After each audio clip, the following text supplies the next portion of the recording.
পুরো পাকিস্তান হয়ে গেছে। বাংলাদেশ কি পুরো পাকিস্তান। আমি তার কাল থেকে চিন্তা আমি ব্যবসাই করবো না এখানে। মেয়ের মাথায় ইট মারতে গেছে, পুলিশ আসেইনি। আমার প্রায় গাড়ি ট্যাক্সির কাজ পুরো ভেঙে দিয়েছে। আমি কোর্ট থেকে ফিরছি, ওই কানখুলি স্কুলের সামনে মোড় মার্কেটের ওখানে হাজার লোক, বাস রুকে দিল, নামলাম আমরা, মারতে যাই পুলিশের দুটো গাড়ি আসছিল, থামালাম, কোনো কথা শুনলো না, গাড়ি চালিয়ে নিয়ে চলে গেল। পার্টির লোক আমাকে এসে বাড়িতে এসে ছেড়ে দিয়ে গেল। আমার মেয়ের যদি আজকে পুরো মার্ডার হয়ে যেত কি হতো? দিদি কি করছে? বসে বসে তামসা দেখছে। উনি 144 ধারা কেন করছে? কেন কারফিউ করলো না? বাবরি মসজিদ নিয়ে যখন ঝামেলা হয়েছিল না, এই যে যখন পরিস্থিতি তৈরি হলো আপনারা কি বাসে ছিলেন? হ্যাঁ, আমি বাসে ছিলাম। বাস তো আসতে দিল না, নামিয়ে দিলাম। একটা টোটোতে বসলাম, টোটো নামিয়ে দিল। আমাদের সামনে একটা অটো পুরো ভেঙে দিল, কানাডা ব্যাংক ভেঙে দিল। তখন পুলিশ কি সামনে ছিল? হ্যাঁ, পুলিশের গাড়ি রাউন্ড মারছিল, দুটো গাড়ি ছিল। আপনারা থামানোর চেষ্টা করলেন? আমি পুলিশের গাড়িতে বলছে আমাকে রেস্কিউ করে একটু নিয়ে যান। কি বললো তখন পুলিশ? পুলিশ দাঁড়ালোই না, কোনো কথাই শুনলো না, কাজটা পর্যন্ত খুললো না গাড়ির, চলে এলো। আমাদের পাড়ার ছেলেরা ছিল, একটা ছেলে আমার হাত ধরে টেনে বাইরে। কোন জায়গাটা হয়েছে এটা? কানাডা ব্যাংক আছে, কানাডা ব্যাংক। কোন থানার মধ্যে পড়ছে এটা? আমাদের সন্তোষ, এই রবীন্দ্রনগর থানা, রবীন্দ্রনগর থানার আন্ডারে। আপনি আমার বাড়ি গিয়ে দেখুন কিরকম পুলিশ কেন থাকে না। এই মোড়ে মোড়ে জানে তো এখানে হিন্দুদের দোকানই তো ভাঙছে, সব হিন্দুদের দোকান ভাঙছে, হিন্দুদের ঘর जगह जगह থাকতে হবে বাড়ির মেয়ে। ऐसे में फर फर फर फर बोला तो अभी बोले मैं चाहे ऐसा मत। আমাদের পিছনের দিকে দিকটা পুরো ফাঁকা এরিয়া, ওদিক থেকে যদি এখন 30-40টা ছেলে ঢোকে তাহলে আমরা কি করব? বাধ্য আমরা কিছু করতে পারবো? 4-5টা মহিলা আমরা কি করব? আমাদের তো সেফটি চাই না। আমরা তো একদমই আনসেফটিতে আমরা পড়ে আছি। আমাদের কাছে কোনো সেফটি বলে কিছু নেই। নামের খালি রবীন্দ্রনগর থানা, কোনো সেফটি নেই আমাদের কাছে।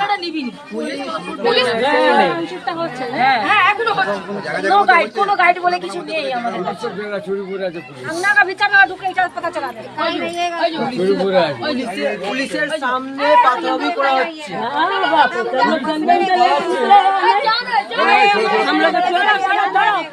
হিন্দুদের কেন লাঠি চার্জ করছে? পুলিশ হিন্দুদের লাঠি চার্জ করছে।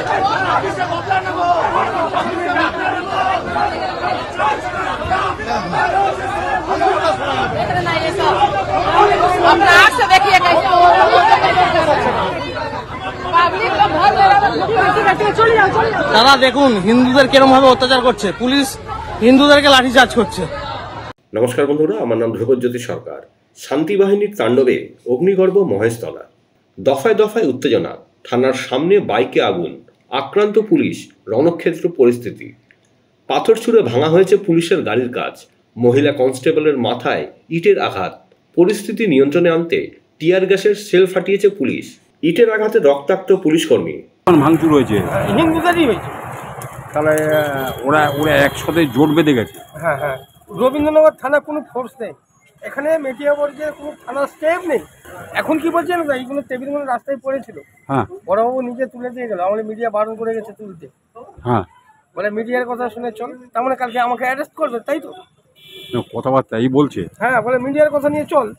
সারাদিনের দোকানদারি আছে, সারাদিনের দোকানদারি আমি মাসে একবার যাই, বাড়ি যাই, অন্তত 1020 টাকা ছিল, সেটা লুটপাট হয়ে গেছে। হ্যাঁ, থানা জানিয়ে লাভ কি আছে? থানা কি টাকা দেবে আমাকে? থানা কি টাকা দেবে না মিডিয়া দেবে আমাকে?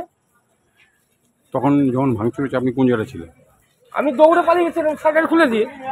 আমি কি আমার জীবন বাঁচাবো না টাকা বাঁচাবো? বেরিয়ে গেছে, দৌড়ছি, বাথরুমে ওই দিয়ে দৌড়াচ্ছি। আমি এত বড় স্মৃতির মোড়ে এত বড় সোনার দোকান ছিল, এত আমার লাইফে দৌড়াইনি। আমার লাইফে দৌড়াচ্ছি আমি শুধু জীবন রক্ষা করার জন্য। এত বড় ঘটনা কোনদিন আমার লাইফে দেখিনি আমি। প্রশাসন এখন ওইগুলো টেবিল চেয়ারগুলো তুলে দিয়ে বলছে যাও যাও, তুমি কি মিডিয়ার কথা শুনবে নাকি বলছে? হ্যাঁ, তুমি ওইগুলো রাস্তায় পড়েছিল। এটা কে বলছে? বড়বাবু বলে গেল। এই থানার বড়? হ্যাঁ, থানার বড়বাবু বলে গেল। রবীন্দ্রনাথ থানা? হ্যাঁ, বলে গেল। কালকে হয়তো আমাকে ব্যবসা করতে দেবেন, আমি করবো নি, কি আছে? আমি করবো নি, কি আছে? আর এখানে কিছু হলে রবীন্দ্রনগর থানায় এরকম হাত গুটি থাকে। বন্ধুরা, ভিডিওটি ভালো লাগলে দয়া করে লাইক শেয়ার করে দেবেন, আমাদের পেজটা ফলো করে নেবেন, আর আপনার মতামত কমেন্ট করে অবশ্যই জানান। ধন্যবাদ।